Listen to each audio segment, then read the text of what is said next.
Okay, let's quickly cover Naegele's rule. Naegele's rule is going to be figuring out when we're going to have our estimated delivery date. And this is going to be based on the woman's last menstrual period. And an important note for this is going to be, based off the first day of her last menstrual period. If she started menstruating on a Monday, we would count from that Monday. So it's going to be the very first day of her last period. Now, it's got a formula to it. Really, you just add a year, subtract 3 months, add 7 days. So add a year, subtract 3 months, and then add 7 days. Now, when are we adding this to? This will all be based on the very first day of her last menstrual period. So this takes into account a 28-week cycle.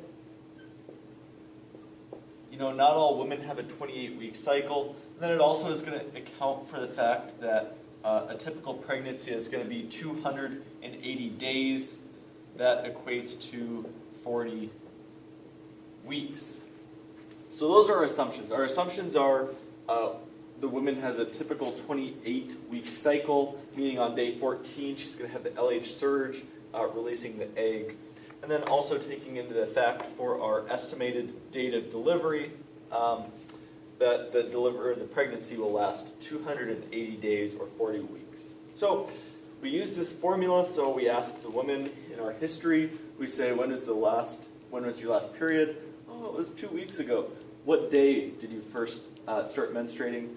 Oh, I think it was on a Monday. So we would use that Monday as the first day, and then do the formula.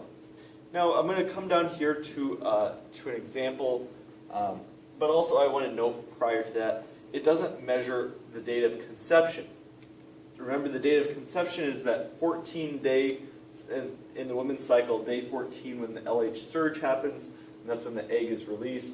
The egg and the sperm meeting, that is going to be our date of conception. That's not going to be the date that we're basing it off of. We're going to be basing it off of the first day of her last menstrual period.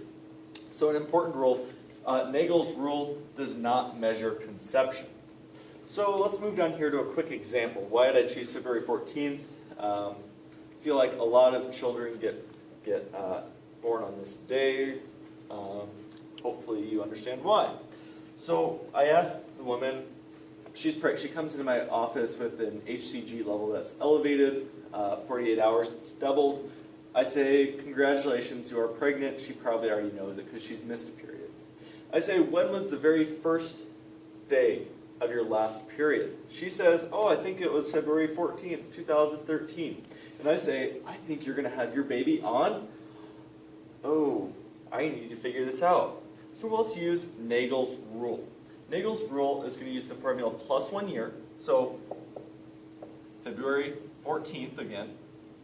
I'm not taking into effect leap year. Don't get me on the details. 2014. So that's our plus a year. Now we need to subtract 3 months. So January, December, November. So November 14th, 2013. Because I just transitioned from 2013 to 2014, I subtracted 3 months. Now I'm back in 2013 again. But now we get November, subtracted 3 months. Now we need to add 7 days.